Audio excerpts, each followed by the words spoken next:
सरर पानी घट्टामा मगर्निस जिस्किँदा जिस्किँदै बेगरियो ठट्टै ठट्टामा।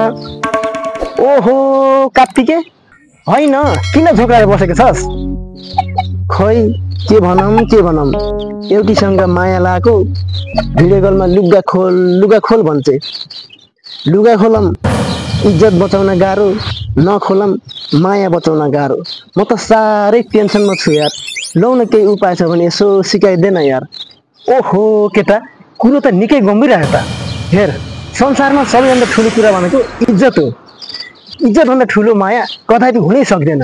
त्यही भएर मैले भनेको मान्छस् भने त्यस्ता केटीहरूसँग नलाग, त्यस्ता केटीहरूलाई साइड लगाइदे। यदि तैँले आफ्नो इज्जतको ख्याल राखिस् भने भोलि त्यस्ता केटी त कति पाउँछस्। त्यही भएर मैले भनेको मान, त्यस्ता केटीको पछि नलाग। भोलिदेखि त्यो केटीलाई साइड लगाइदे, त फ्रिडम भएर हिँड। चोइते तैँले एकदम ठिक कुरो भनिस् यार। तैँले जे भनिस् आजदेखि म त्यही गर्छु यार। अब आफ्नो इज्जतै भएन भने त्यो मायाको के काम? त्यही भएर आजदेखि मैले मायालाई आउट, इज्जतलाई इन। म चाहिँ माथि हिँडेको, म चाहिँ गएँ। तपाईँ आफ्नो ख्याल गर है त। ल है साथीहरू, तपाईँ पनि यस्तै समस्यामा हुनुहुन्छ भने सबभन्दा पहिला आफ्नो इज्जतको ख्याल गर्नु होला। इज्जत छ सबै छ, इज्जत छैन केही छैन। संसारमा सबैभन्दा ठुलो इज्जतै हो। त्यस्ता माया त कति आउँछन्।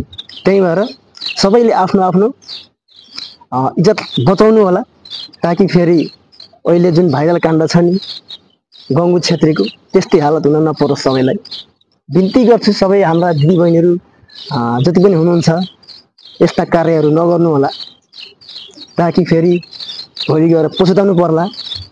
त्यही भएर आफ्नो इज्जतको ख्याल गर्नुहोस्। त्यस्ता माया त कति आउँछन्। धन्यवाद, बाई बाई।